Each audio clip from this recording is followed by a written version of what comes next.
This is BBC News, broadcasting to viewers in the UK and around the globe.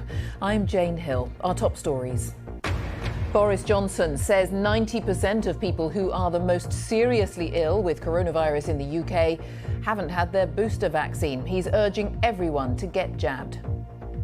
The overwhelming majority of people who are currently ending up in intensive care in our hospitals are people who are not boosted.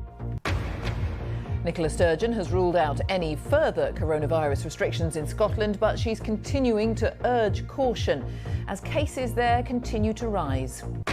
Record numbers of COVID infections are recorded in the US and France as the Omicron variant continues to spread. People in the UK are left waiting days for PCR tests because of high demand, and pharmacists are warning of patchy supplies of the rapid testing kits. We don't know when these are going to be available, so it's very difficult to plan and let our patients and people know in terms of like when to come back and when it's going to be in the pharmacies. Also this hour, soaring energy bills, rising taxes and stagnant wages will leave millions of British families struggling in 2022, according to a leading think tank. And after prayers and thanksgiving in Soweto, there's now an interfaith memorial service for Archbishop Desmond Tutu underway in Cape Town. And worthy of respect.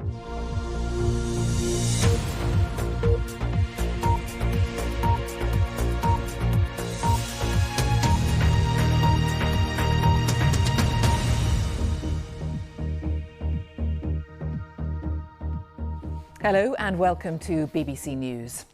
The Prime Minister Boris Johnson has urged everyone in the UK to get their booster jab. He says 90% of people currently in intensive care with COVID haven't had their third vaccine.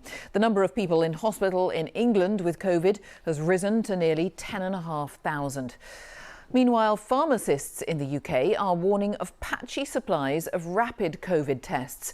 Demand has jumped recently because people are being advised to test before going to any events or to see family and friends, and also because of changes which allow people with COVID in England to end their isolation after 7 days as long as they test negative.